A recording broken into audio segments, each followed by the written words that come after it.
Different type के जो circuits हैं वो आप पढ़ चुके थे, कौन कौन से परिपथ हैं, ठीक है ना। उसमें लास्ट में आपने क्या पढ़ा था, LCR सर्किट या श्रेणी अनुनादी सर्किट, ठीक है। LCR सर्किट का मतलब होता है कि ऐसा परिपथ जिसमें एक प्रतिरोध भी हो, एक संधारित्र भी हो और एक यल स्वप्रेरकत्व की कुंडली भी हो, ठीक है। तीनों चीजें अगर किसी एक सर्किट में हैं तो हम कहते हैं कि वह LCR सर्किट है, ठीक है। और LCR सर्किट में अगर L का मान अर्थात जो प्रेरण प्रतिघात है, मतलब प्रतिरोध प्रेरण कुंडली के कारण और प्रतिरोध संधारित्र के कारण, जिसको हम बोलते हैं प्रेरण प्रतिघात और धारतीय प्रतिघात, अगर ये दोनों सेम हो जाते हैं समझ रहे हैं ना, धारतीय प्रतिघात और प्रेरण प्रतिघात अगर दोनों बराबर हो जाते हैं तब वही जो परिपथ हमारा है LCR सर्किट, उसको हम बोलते हैं श्रेणी अनुनादी परिपथ। क्यों बोलते हैं उसको बता रहे हैं आपको, ठीक है।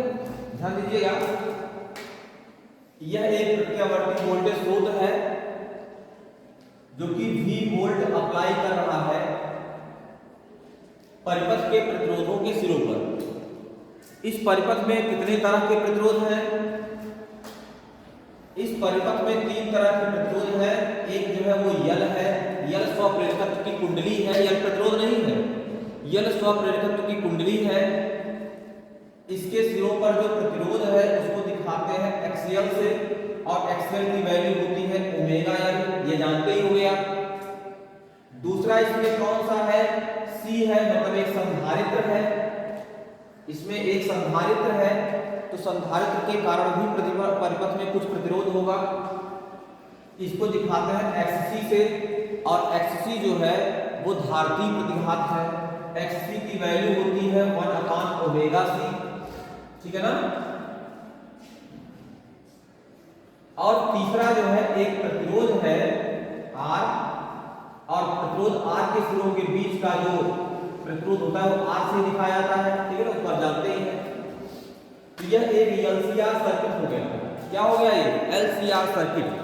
यहाँ पर 3 तरह के प्रतिरोध हैं, एक तो शुद्ध प्रतिरोध है, दूसरा धारतीय प्रतिघात है XC दैट इज 1/ओमेगा C, और तीसरा है एक्सियल यानी 1/ओमेगा L, XL equal to omega L.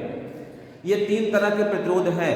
ऐसे परिपथ को हम जानते हैं कि LCR सर्किट कहा जाता है, ठीक है ना। अब अगर इस परिपथ में, ठीक है, ये जो हमारा एक्सियल है और जो XC है, अर्थात प्रतिरोध कुंडली के कारण और प्रतिरोध संधारित्र के कारण, है ना, अर्थात एक्सियल और XC, अगर ये दोनों बराबर हो जाते हैं तब ऐसे परिपथ को हम बोलते हैं, क्या बोलते हैं, इसको बोलते हैं श्रेणी अनुनादी परिपथ। श्रेणी अनुनादी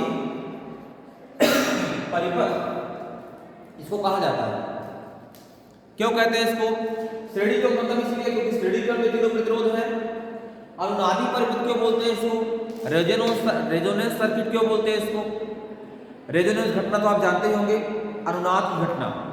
अनुनाद जो है वह ध्वनि में भी अनुनाद होता है ना। अनुनाद आप समझ रहे हैं, जब किसी वस्तु की स्वाभाविक आवृत्ति, है ना, आपको पता है कि हर वस्तु जो है इस संसार में कंपन कर रही है।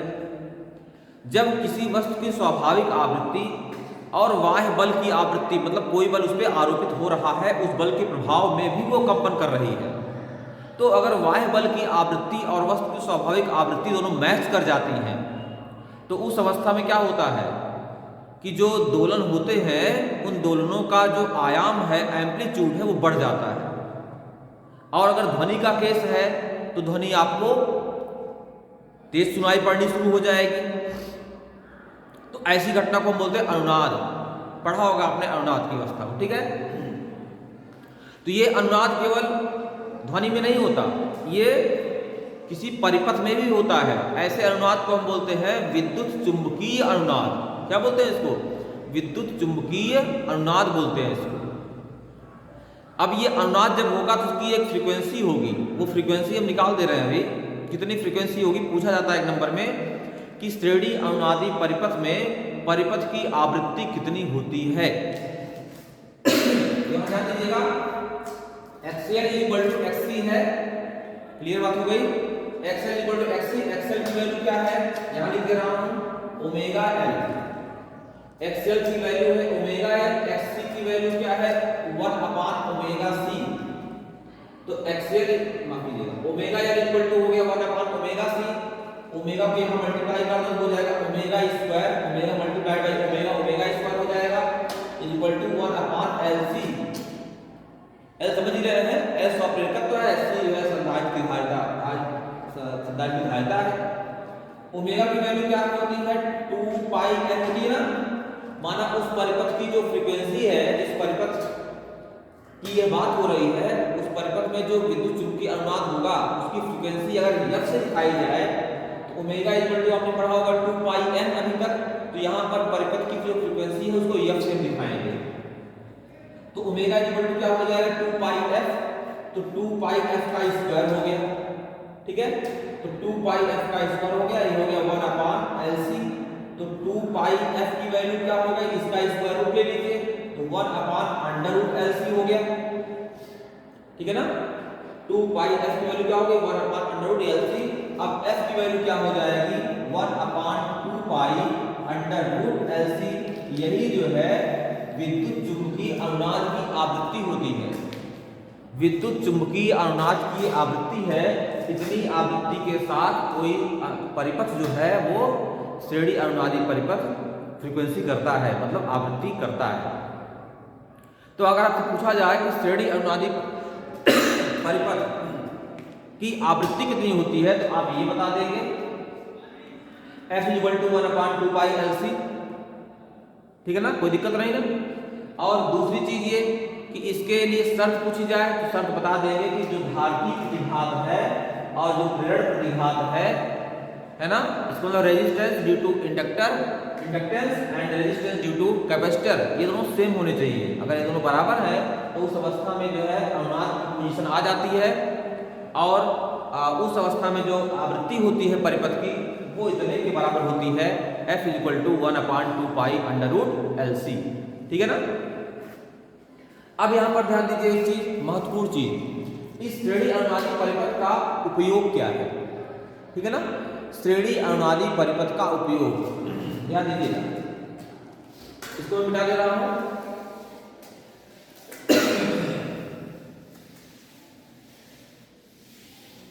श्रेणी अनुनादी परिपथ का उपयोग जरूर देखिए, ध्यान दीजिएगा। मान लीजिए ये जो प्रत्यावर्ती वोल्टेज है, जो प्रत्यावर्ती वोल्टेज हमारा है वो 100 वोल्ट का है। कितना है ये 100 वोल्ट। प्रत्यावर्ती वोल्टेज जो किसी परिपथ में अप्लाई हो रहा है वो कितना है 100 वोल्ट का। क्लियर बात हो गई। यहां पर जो आपका ये एक्सियल है और जो एक्सी है, मतलब जो प्रतिरोध है ना संधारित्र के कारण, और जो प्रतिरोध है प्रेरण कुंडली के कारण, वो मान लीजिए 20 ओम का है। एक्सियल इक्वल टू क्या है 20 ओम, एक्सी इक्वल टू क्या है 20 ओम। क्लियर, दोनों बराबर होंगे ना। ये अनुनाद तो तभी होगा जब एक्सियल इक्वल टू एक्सी होगा। दोनों का के नाते जो रेजिस्टेंस होगा परिपथ में जब वो बराबर होगा तभी तो अनुनाद पोजीशन आएगी। तो 20 ओम इसका मान लिया, 20 ओम इसका मान लिया, और मान लीजिए परिपथ का जो शुद्ध प्रतिरोध है वो है 5 ओम। कितना है वो 5 ओम। आर की वैल्यू क्या है, आर की वैल्यू 5 ओम है। आर की वैल्यू 5 ओम है, एक्सी की वैल्यू 20 ओम है, एक्सएल की वैल्यू भी 20 ओम है। क्लियर बात हो गई। और पूरा परिपथ पर जो प्रतिरोध अप्लाई हो रहा है वो मान लो 100 वोल्ट का है। क्लियर बात हो गई। अब देखो इस अवस्था में परिपथ की प्रतिबाधा कितनी होगी। परिपथ की प्रतिबाधा याद आ रहा है, प्रतिबाधा Z इक्वल टू होता है under root R square plus XL minus XC का होल स्क्वायर। या omega L minus omega C 1 omega C का होल स्क्वायर। ऐसे तो हम पढ़ा होगा एक्सएल की वैल्यू होती है ओमेगा एल, एक्ससी की वैल्यू होती है 1 ओमेगा सी। तो आप एक्सएल माइनस एक्ससी का होल स्क्वायर भी या किए होंगे या तो omega L minus 1 omega C का होल स्क्वायर, ठीक है ना। अब परिपथ की जो कुल प्रतिबाधा है, टोटल रेजिस्टेंस, पूरा रेजिस्टेंस बता रहा हूं। ओमेगा एल की वैल्यू है 20 ओम, देखो यहां पे 20 ओम लिख दिया गया है। एक्सएल मतलब ओमेगा एल 20 ओम ये हो गया, और ओमेगा और 1 ओमेगा सी क्या है, एक्ससी है, और एक्ससी की वैल्यू भी 20 ओम है। तो ये भी 20 ओम है, ये भी 20 ओम है। 20 माइनस 20 जीरो, खत्म हो गया। इस अवस्था में Z की वैल्यू क्या होगी, R का स्क्वायर है, उसका वर्गमूल होगा R ही तो होगा, तो क्या हो जाएगा 5 ओम। अनुनाद की पोजीशन में क्या होता है कि परिपथ का जो प्रतिरोध होता है वो मिनिमम होता है, क्योंकि ये दोनों जो प्रतिरोध होते हैं ये तो बराबर होते हैं। जब ये प्रतिरोध बराबर होंगे, दोनों राशियां मिलकर के कट जाएंगे, तो जो यहाँ पर शुद्ध प्रतिरोध रहेगा वही तो बचेगा। इसमें से अगर दोनों में से कोई भी एक मान ज्यादा है तो इसकी वैल्यू चाहे पॉजिटिव आएगी चाहे नेगेटिव आएगी, लेकिन स्क्वायर करने पर तो पॉजिटिव हो ही जाएगी। इसलिए न्यूनतम मान तभी होगा परिपथ के प्रतिरोध का, अर्थात प्रतिबाधा का मान न्यूनतम तभी होगा जब ये दोनों सेम होंगे। अब ये दोनों सेम होते हैं तो अनुनादी परिपथ कहलाता है। तो अनुनादी परिपथ की अवस्था में जो परिपथ का प्रतिरोध होता है वो लोएस्ट होता है, वो सबसे कम होता है। और इस कंडीशन में यहाँ जो बताया हमने पोजीशन, वहां कितना होगा 5 ओम। अब पूरे परिपथ का प्रतिरोध हो गया 5 ओम, क्लियर। अब अगर परिपथ का प्रतिरोध 5 ओम है तो इस परिपथ में धारा कितनी बहेगी, ये देख लीजिए धारा। तो अब पता है I बराबर होता है V/Z, टोटल विभवांतर जो आरोपित हो रहा है, और Z जो है पूरे परिपथ का तुल्य प्रतिरोध है। तुल्य प्रतिरोध हो गया 5 ओम और वोल्टेज हो गया आपका 100 वोल्ट, तो हो जाएगा ये 100/5 बराबर 20 एम्पियर। क्या हो गया 20 एम्पियर धारा हो गई 20 एम्पियर, अर्थात यह 20 एम्पियर की जो धारा है, 20 एम्पियर की धारा इस पूरे परिपथ में होती हुई जाएगी। क्लियर बात हो गई। अब अगर 20 एम्पियर की धारा यहां से जा रही है तो देखिए जो ये आपकी कुंडली है, इस कुंडली के सिरों पर कितना वोल्टेज अप्लाई होगा, कुंडली के सिरों पर आरोपित वोल्टेज क्या हो जाएगा यहाँ पे VL बराबर, कुंडली के सिरों पर आरोपित वोल्टेज क्या हो जाएगा VL बराबर हो जाएगा IXL। V = IR फार्मूला वही ओम के नियम से। तो धारा तो सबसे 20 एम्पीयर जाएगी, इसमें भी जाएगी, इसमें भी जाएगी, सब में 20 एम्पीयर जाएगी धारा। प्रतिरोध XL का मान मैंने माना है 20 ओम है, 20 ओम रख दिया तो हो जाएगा 20 × 20 अर्थात हो जाएगा ये 400। तो 400 ओम, माफ कीजिएगा 400 वोल्ट, 400 वोल्ट का जो प्रतिरोध है वो यहाँ आरोपित हो जाएगा। अगर हम इसकी बात करें प्रतिरोध के सिरों पर क्या वोल्टेज अप्लाई हो रहा है, तो VC = हो जाएगा IXC। I का मान है 20 एम्पियर, XC का मान है 20 एम्पियर, ये हो जाएगा 400 वोल्ट, ठीक है। अब यहाँ पर R के सिरों को निकालेंगे तो VR = हो जाएगा IR। 20 एम्पियर धारा वही सब में जा रही है, प्रतिरोध का मान है 5 ओम का, ये देखो 5 ओम का प्रतिरोध है, तो 20 पंचे 100 वोल्ट का। तो हम देख रहे हैं कि इस कंडीशन में 400 ओम का प्रतिरोध यहाँ आरोपित होगा, 400 ओम का प्रतिरोध यहाँ आरोपित होगा। ये देखिए 400 वोल्ट, माफ कीजिएगा 400 वोल्ट, 400 वोल्ट का प्रतिरोध ये इसके सिरों पर, 400 वोल्ट का प्रतिरोध इसके सिरों पर, और 100 वोल्ट का प्रतिरोध इसके सिरों पर। तो पूरा कितना वोल्टेज हो गया 400 + 400 + 100, 4 4 800, 800 और 1 900। तो 900 वोल्ट का जो विभवांतर है वह पूरे परिपथ पर लग गया, जबकि हमने तो लगाया था 100 वोल्ट का विभवांतर, हमने लगाया था 100 वोल्ट का विभवांतर, लेकिन वो वोल्टेज बढ़ करके इसी श्रेणी अनुनादी परिपथ के नाते वोल्टेज बढ़ करके 900 वोल्ट का हो गया। तो 100 वोल्ट का जो विभवांतर है वो 900 वोल्ट का हो गया। इसका मतलब वोल्टेज स्टेबलाइज हो गया, वोल्टेज प्रवर्धन हो गया। तो अगर कहीं वोल्टेज का प्रवर्धन करना है, वोल्टेज को स्टेबलाइज करना है, वोल्टेज को बढ़ाना है, तो वहां पर LCR सर्किट का प्रयोग होता है और उसमें श्रेणी अनुनादी परिपथ का प्रयोग होता है। अर्थात ऐसा संधारित्र चुनते हैं और ऐसी कुंडली चुनते हैं जिससे दोनों के द्वारा जो प्रतिरोध उत्पन्न हो वो बराबर हो जाए, अर्थात एक्सएल का मान एक्ससी हो जाए। तो श्रेणी अनुनादी परिपथ का जो एक मुख्य उपयोग है आप जान जाइए, एलसीआर सर्किट में श्रेणी अनुनादी परिपथ है ना, वो कंडीशन कब आएगी जब एक्सएल इक्वल टू एक्ससी होगा। इसका उपयोग कहाँ होता है, वोल्टेज स्टेबलाइजर में होता है। आपके घरों में लगा होता है स्टेबलाइजर ना, क्या करता है वो वोल्टेज को बढ़ा देता है, अगर वोल्टेज कम है तो वोल्टेज को बढ़ा देता है। तो ऐसा जो वोल्टेज स्टेबलाइजर है उसके भीतर एलसीआर सर्किट का प्रयोग होता है और उसमें जो संधारित्र चुने गए होते हैं, जो कुंडली चुनी गई होती है वो इस प्रकार से रखी जाती है कि दोनों के द्वारा उत्पन्न किए गए प्रतिरोध बराबर हो। ठीक है ना। चलिए अब यहाँ पर अगला जो टॉपिक है वो है एलसी परिपथ में दोलन। क्या टॉपिक है, एलसी परिपथ में दोलन। एक परिपथ हमारा है ये एलसी परिपथ। कौन सा परिपथ है ये, एलसी परिपथ।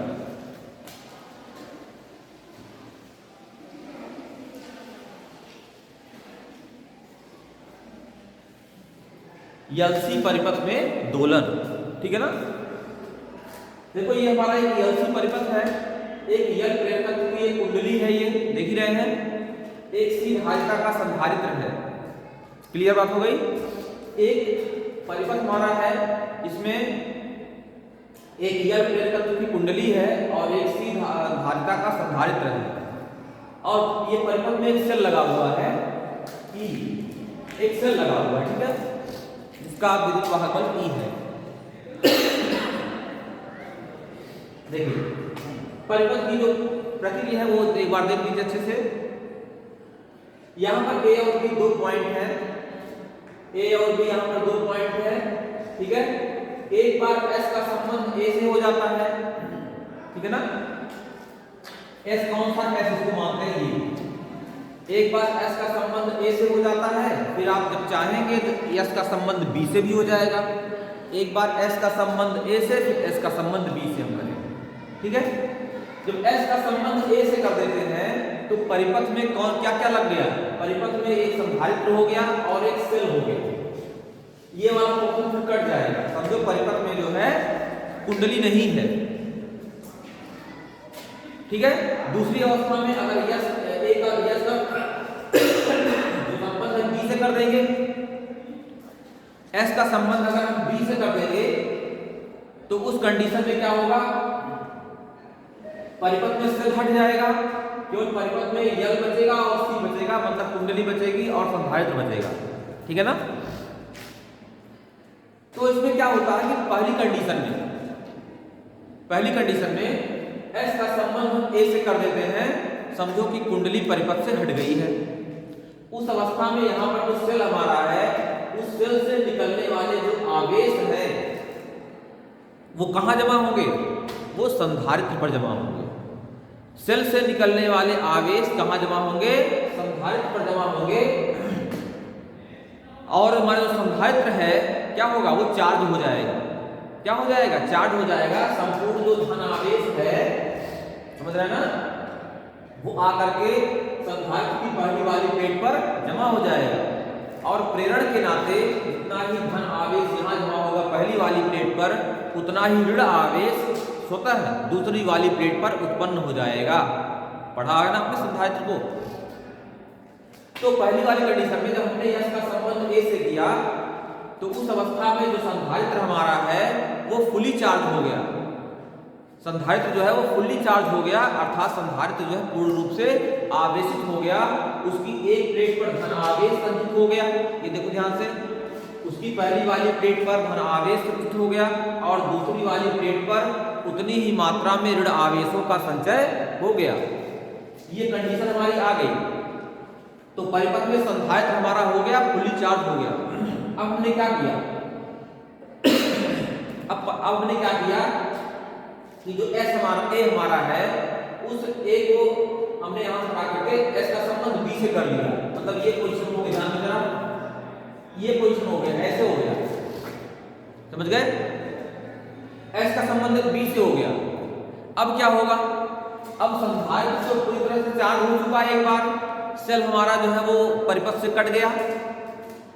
तब क्या होगा, जो ये हमारा धनावेशित वाला भाग है, पहली वाली प्लेट है और ये ऋण आवेशित प्लेट है, इसमें से आवेशों का विसर्जन शुरू होगा। कहां शुरू होगा विसर्जन, ये विसर्जन शुरू होगा इस कुंडली में। इस कुंडली में आवेश होकर गुजरेंगे, अर्थात कुंडली में धारा बहेगी। समझ रहे मेरी बात को, मेरे ध्यान दीजिएगा। इलेक्ट्रॉन ऋण आवेश यहां जमा हुआ है, इलेक्ट्रॉनों का जो प्रवाह है वो इधर से इधर की तरफ होगा। सॉरी, इलेक्ट्रॉनों का जो प्रवाह है वो इधर से इधर की तरफ होगा और इलेक्ट्रॉनों के प्रवाह की विपरीत दिशा धारा की मानी जाती है। तो धारा हमारी जो है वो इधर से एंटी क्लॉकवाइज बहनी शुरू हो जाएगी। कहने का मतलब आवेशों का प्रवाह यहां से यहां होगा, तो धारा हमारी इधर से इधर बहनी शुरू हो जाएगी, ऐसे ऐसे। क्लियर बात हो गई, बोलिए भाई। अब जब इसमें हमारे आवेश प्रवाहित होंगे तो देखो ये कुंडली है और आवेश जो है वो धीरे धीरे प्रवाहित होंगे। अच्छा, ये चीज यहाँ पर आपको ध्यान देना है कि जो संधारित्र है, जब ये संधारित्र पूरी तरह से चार्ज हो जाता है तो इसकी प्लेटों के बीच में 1/2 Q² के बराबर जो आंतरिक ऊर्जा है वो संचित हो जाती है। 1/2 Q² के बराबर आंतरिक ऊर्जा का संचय हो जाता है संधारित्र की प्लेटों के बीच में। संधारित्र की प्लेटों के बीच में 1/2 Q² के बराबर आंतरिक ऊर्जा का संचय हो जाता है। क्लियर बात हो गई ना। अब जरा ध्यान दीजिएगा, अब इतनी ऊर्जा यहाँ संचित थी, लेकिन जब धारा बढ़नी शुरू हो जाएगी तो धारा धीरे धीरे बढ़ेगी। धारा धीरे धीरे बढ़ेगी तो चूंकि कुंडली है, स्वप्रेरकत्व के नाते वो धारा के बढ़ने का विरोध करेगी। तो मूल धारा हमारी अगर इधर से इधर की तरफ जा रही है, मतलब मूल धारा हमारी अगर एंटी क्लॉकवाइज जा रही है, तो जो प्रेरित धारा उत्पन्न होगी, स्वप्रेरण के नाते एक प्रेरित धारा उत्पन्न होगी जो मूल धारा का विरोध करेगी। तो मूल धारा का जो प्रभाव है वो उल्टा होना शुरू हो जाएगा, क्लॉकवाइज होना शुरू हो जाएगा। समझ रहे ना। इसलिए प्रेरित धारा का विरोध करने में जो मूल धारा है उसको कुछ ज्यादा एनर्जी वेस्ट करनी पड़ेगी और वो एनर्जी इसी कुंडली के आसपास चुंबकीय क्षेत्र के रूप में संचित हो जाएगी। कुंडली जो हमारी है, इसी कुंडली के आसपास एक चुंबकीय क्षेत्र पैदा हो जाएगा। अरे विद्युत धारा का चुंबकीय प्रभाव होता है, जब धारा यहाँ बहेगी तो वह धारा कुंडली में होकर जाएगी, तो स्वप्रेरण के नाते जो प्रेरित धारा है वो विरोध करेगी। लेकिन उसके बाद भी यह धारा जो है अपने शीर्ष मान I0 तक पहुंच जाएगी। ठीक है ना। तो कुंडली के बीच में एक जो स्थितिज ऊर्जा है जिसको हम बोलते हैं संचित स्थितिज ऊर्जा है ना, वो कितनी होती है 1/2 LI0²। ये पढ़ा है आपने, U ½ LI0²। तो जो संधारित्र की प्लेटों के बीच में 1/2 Q² के बराबर ऊर्जा संचित थी, वो धीरे धीरे विसर्जन होते होते वो सारी ऊर्जा निकल करके इस कुंडली के आसपास चुंबकीय क्षेत्र के रूप में कन्वर्ट हो जाती है। इस तरह से कन्वर्ट हो जाती है। तो सारी ऊर्जा यहाँ से निकल कर यहाँ चली आई और धारा अपने शीर्ष मान को, धारा बढ़ते बढ़ते अपने शीर्ष मान I0 को प्राप्त कर लिया। इस कंडीशन में जो इलेक्ट्रॉन आपका है वो घूमते घूमते कहां चला आया, इस वाली प्लेट पर। देखो इलेक्ट्रॉन चला आया दूसरी वाली प्लेट पर और धन आवेश चला गया पहली वाली प्लेट पर। ठीक है। जब ये धन आवेश दूसरी वाली प्लेट पर चला जाएगा, ऋण आवेश पहली वाली प्लेट पर चला आएगा, तो फिर से रिवर्स वही क्रिया होगी। फिर से इलेक्ट्रॉन जो है वो दूसरी बार यहाँ से यहाँ आना शुरू हो जाएगा और धन आवेश यहाँ से आना शुरू हो जाएगा। तो कहने का मतलब आवेश जो हमारे हैं वो आवेश एक बार धन आवेश इधर से मतलब इधर की तरफ, जिसको हम कहते हैं एंटी क्लॉकवाइज, फिर दूसरी बार वो क्लॉकवाइज से एंटी क्लॉक इधर की तरफ क्लॉकवाइज, फिर वो एंटी क्लॉकवाइज दोबारा, फिर वो क्लॉकवाइज। तो इस प्रकार से आवेशों का आना जाना शुरू हो जाता है। एक बार आवेश बाएं से दाएं जाएंगे, फिर दूसरी बार दाएं से बाएं आएंगे, जैसे दोलन होता है। दोलन, झूला आप झूलते हैं, दोलन शुरू हो जाता है, तो वैसे ही बिल्कुल आवेश इस परिपथ में दोलन शुरू कर देते हैं। इसी को हम बोलते हैं एलसी परिपथ में दोलन। क्या बोलते हैं इसको? एलसी परिपथ में दोलन। और ये दोलन जो है, नियम तो ये है कि दोलन अनंत काल तक चलते रहे, लेकिन ये अनंत काल तक नहीं जा पाते, क्योंकि परिपथ जो कुंडली हमारी होती है, उस कुंडली में का कुछ अपना प्रतिरोध होता है। प्रेरकत्व के अलावा कुंडली का खुद का कुछ प्रतिरोध होता है। उस प्रतिरोध के नाते कुछ एनर्जी वेस्ट होती रहती है, और बाद में धीरे धीरे ये परिपथ हमारा है, इसके दोलनों का आयाम जो है वो घटता जाता है, और घटते घटते कुछ देर बाद आयाम जाकर के शून्य हो जाता है। ये आयाम घटते घटते जाकर के क्या होता है? शून्य हो जाता है। तो ऐसे दोलन को हम बोलते हैं एलसी परिपथ में दोलन। बात क्लियर हो गई? तो अब इसके बाद जो है वो ट्रांसफार्मर का टॉपिक बचा हुआ है, अब आपको बता दूंगा, तो ये चैप्टर समाप्त हो जाएगा। ठीक।